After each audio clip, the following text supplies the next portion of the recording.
I'm Helen. I'm James. And we are global nomads.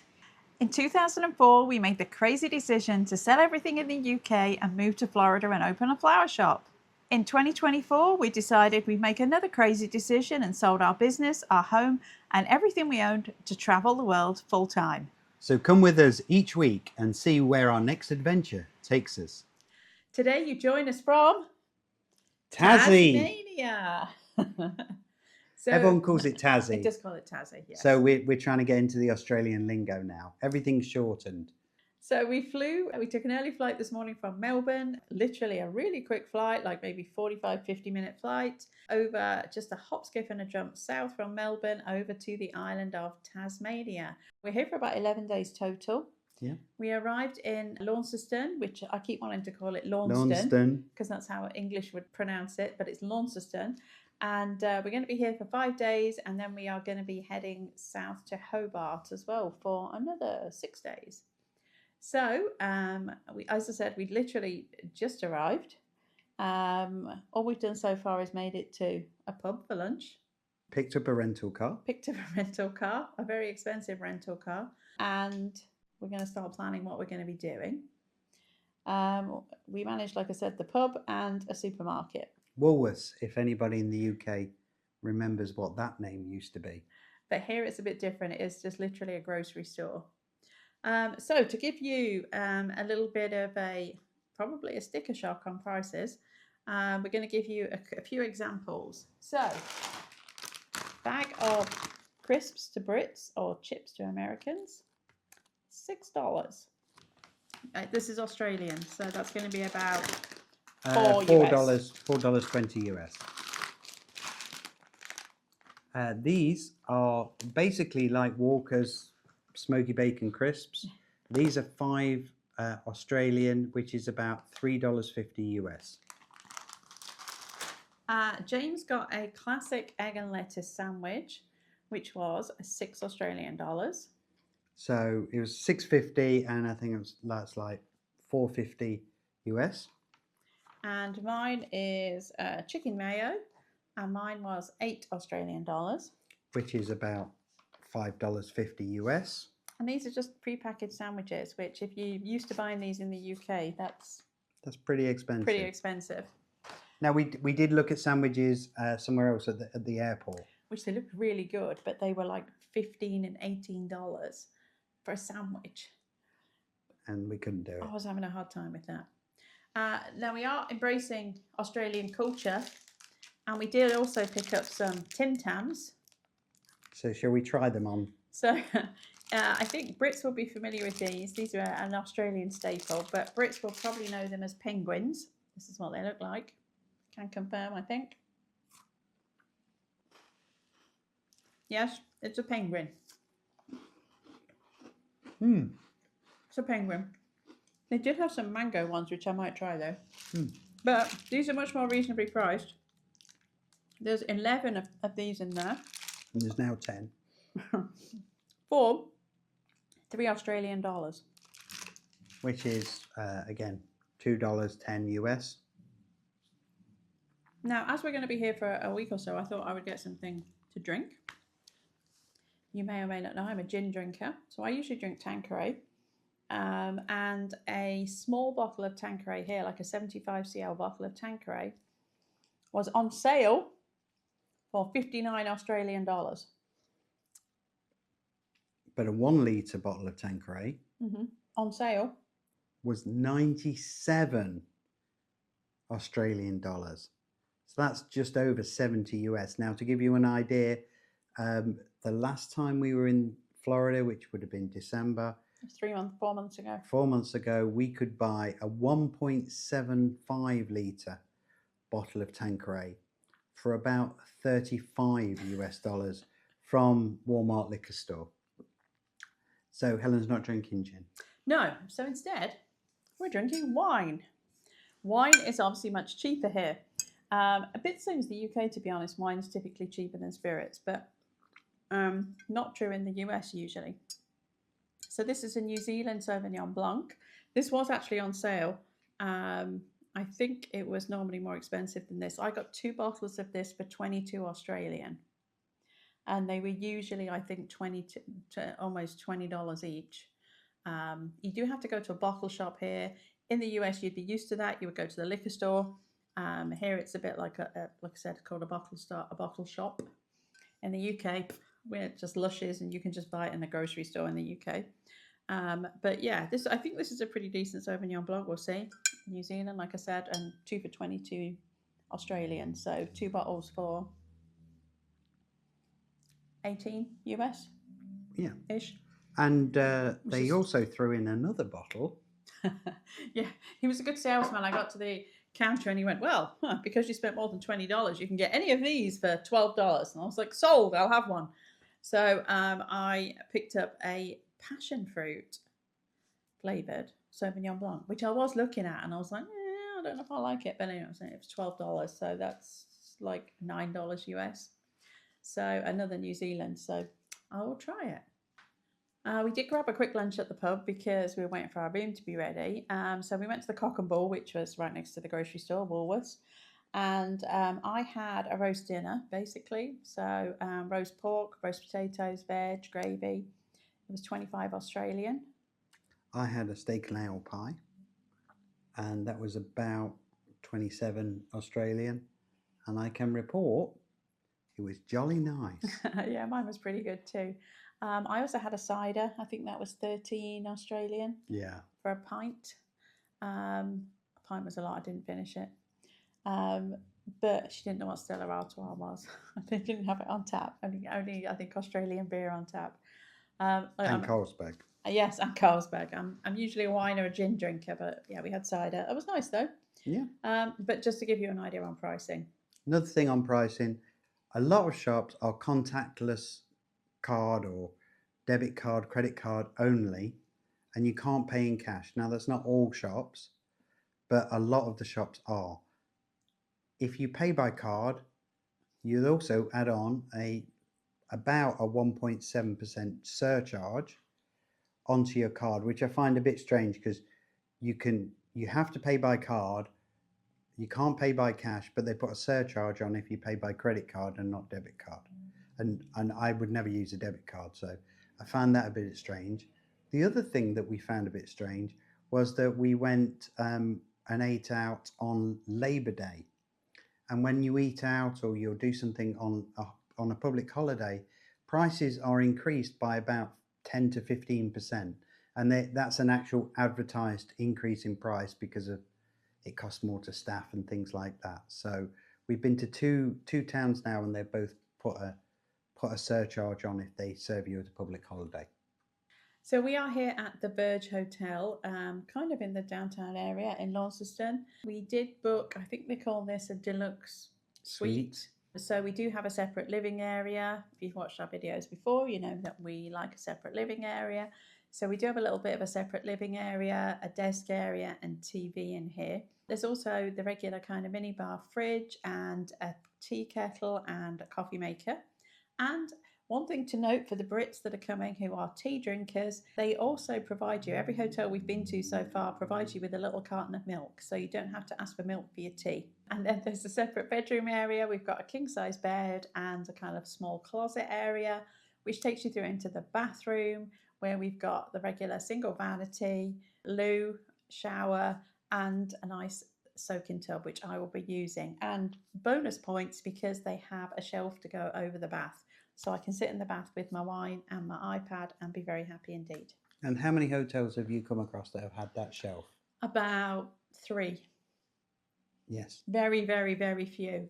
We often book a hotel that has a tub because I like to have a bath. And rarely do they have one of the shelves. So if you own a hotel, you are listening, anybody at Hyatt, if you are listening, please get shelves or offer them, or as an optional thing you can call and ask for, because people like me would really like it. Or top tip as well that we did in Melbourne, if you have a jacuzzi tub, it makes a great washing machine. And also, if you don't have a shelf, you can always use the ironing board. We have used that before. Top tip, there you go, top nomad tip for you. Yes. You do have to be a bit careful. You don't like scratch the bath and that it doesn't tip. I like to put my iPad on there and watch YouTube, obviously. and have my glass of wine, and I have used the ironing board before. And more Don't than put a Monica. candle on it though. For goodness sake, don't burn the hotel down. Stay tuned for more useful nomad life tips. So as we've just arrived, I guess we're going to put everything away and actually work out what we're going to do here, because so far we have done zero research. So wherever you join us next, And we're tired. And we're tired, and it's been a long day. So we'll see you in the next part. Good afternoon from Launceston, and we are here this afternoon at Tamar River Cruises to head to Cataract Gorge. Whoever came up with that name? Don't know why it's called Cataract Gorge. I'm sure we'll find out. And I guess we'll let you know if we do. So, see you on board.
So, a very good morning from Cataract Gorge.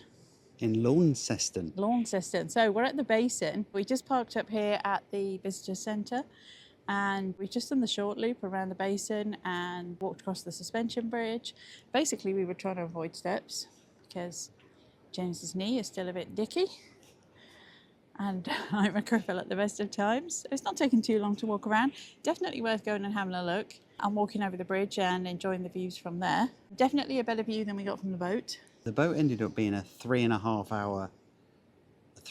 hour cruise, and it's the company's name's Cataract Gorge Cruises. So they all go to the Cataract Gorge, but it's such a small amount of the actual gorge that you can actually see because there's rocks, that you sail into it and then you just sail out of it, and then the other 3 hours you were sailing up just past kind of the scenic part of the river. But past the wineries, we did do a wine tasting, and they called it afternoon tea, but it was really just a cup of tea and a muffin. It was a very nice way to spend the afternoon, but honestly there wasn't an awful lot to see. There was a couple of historic points that were pointed out, and it was a perfectly nice afternoon, but honestly the gorge was the bit we came to see, which was maybe like the last 10 minutes.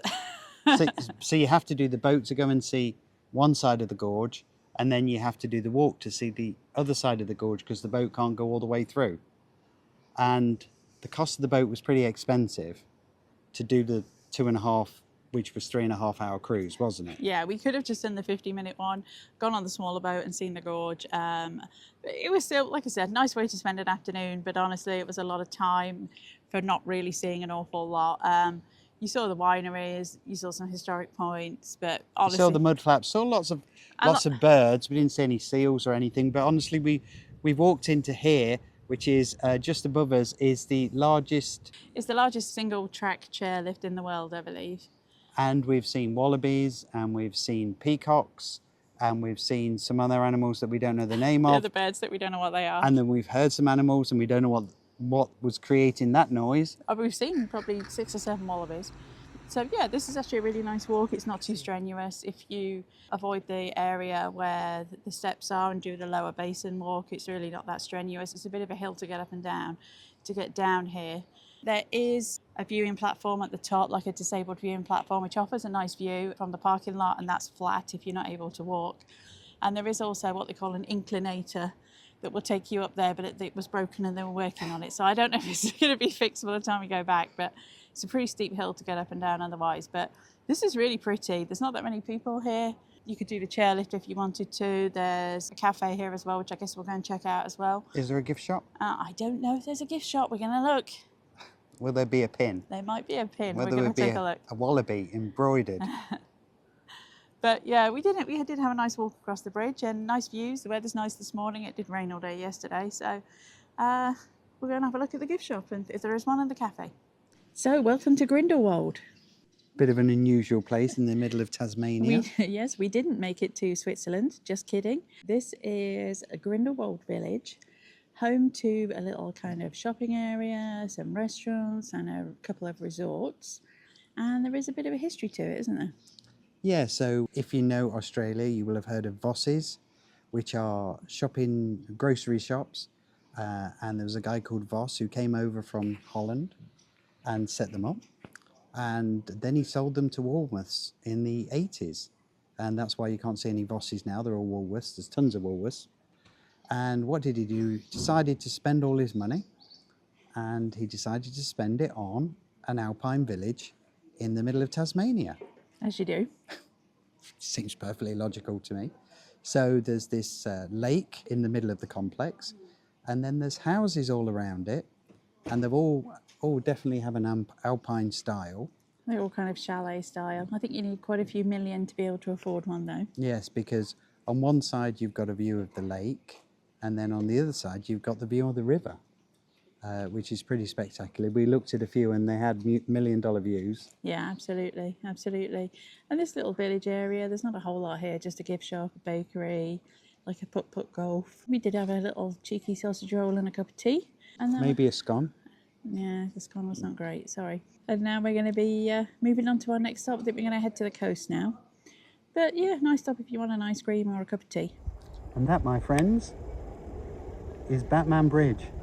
No, not the Cape Crusader, but named after John Batman, who co-founded Melbourne, but came from in this area. So Melbourne was going to be called Batman. Thank God they changed that. We did just drive over it. It's quite high. There you go, Batman Bridge. So behind us is the Lowhead Lighthouse. Really don't need to point it out till you do ask. They're pretty obvious. And if we carried on going that way out to sea, basically we would hit Melbourne. Yep. Actually, I think we'd hit Phillip Island first and the penguins. And fun fact, there's also another place here that you can spot penguins, just like we did in Melbourne, but there's a lot less here, I think, from what you've said. Yeah, you see about 10 to 100. It's a lot smaller of a deal, but you can take photos here without a flash, which you can't do at Phillip Island. And that's just around the corner. You can just see it from the lighthouse, and it's a little bit of a beach with a very small scale seating area. So if you didn't go and do penguins in Melbourne, do them in Tassie. In 1833 they started to put the first lighthouse here at Lowhead, and that's because just off the coast, about 2.5 miles out, there's a quite dangerous reef and a lot of ships used to run aground. The one behind me was built in 1888 and was designed by an architect from Hobart, but this lighthouse has been continuing to run ever since, and it's still running to this day.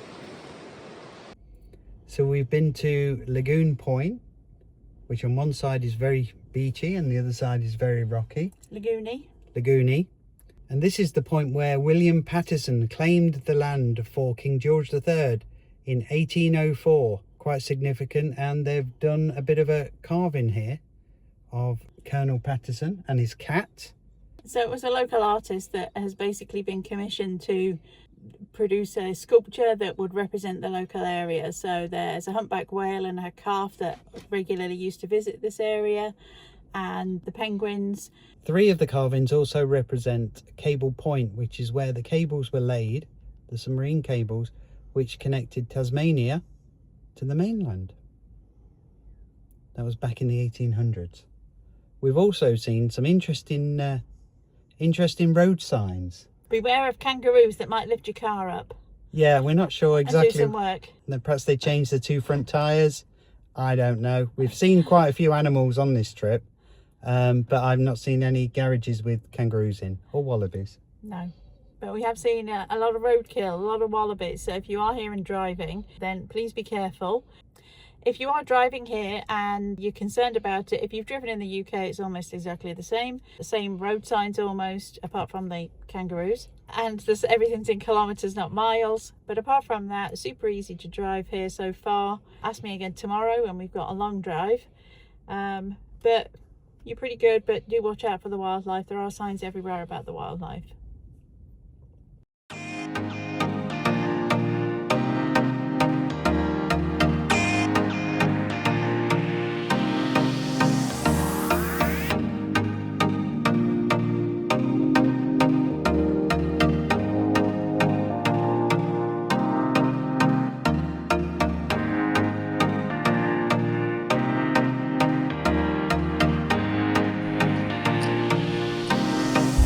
We've got a YouTube channel. Would you like to be part of it? Oh, you're so gentle.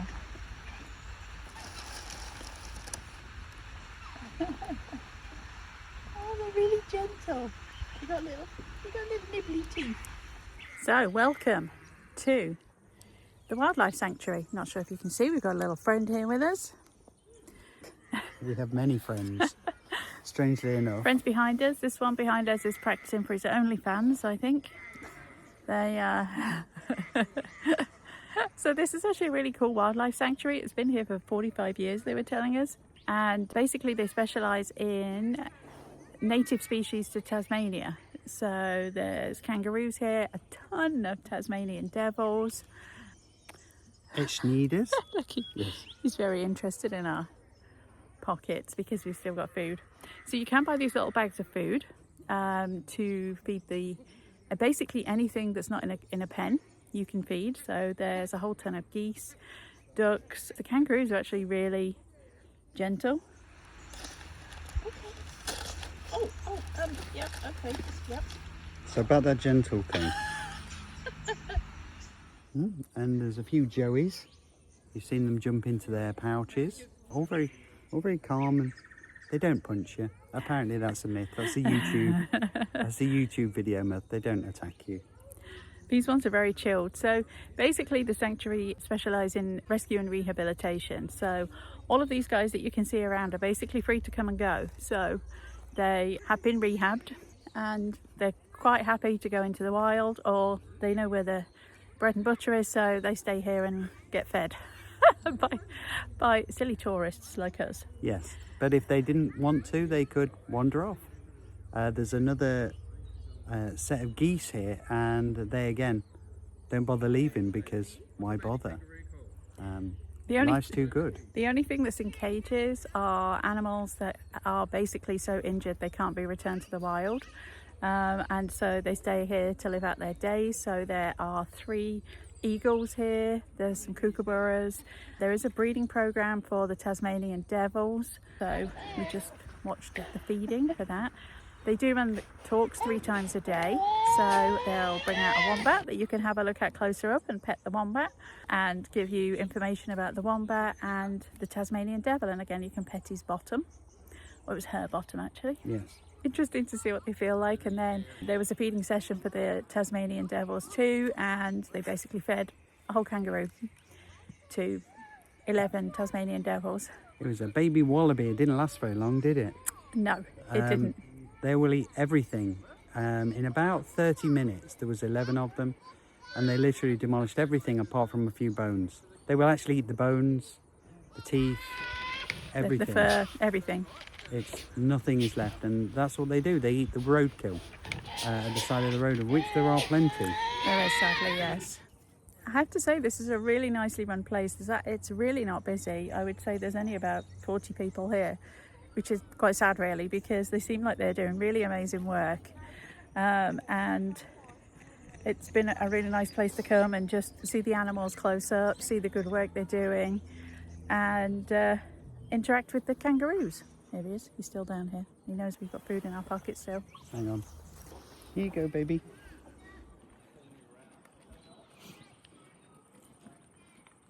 They are very gentle.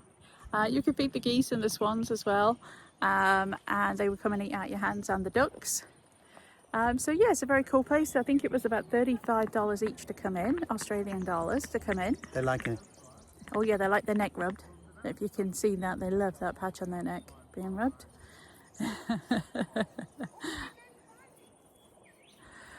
Yeah, it was like 35 Australian dollars each to come in, and then the bags of food were $3 each. And look at him, he's looking. And so yeah, it's been a really cool place to come for a few hours, honestly. It's an hour from our hotel in Launceston, I must pronounce it right. And if you went to Cradle Mountain, it's another hour past that way. So if you do go to Cradle Mountain, you can come here on your way, because it is off the... Ow! Get off! Get! Kangaroo attack. Okay! This is what happens. Oh. Oh, and we got a goose as well.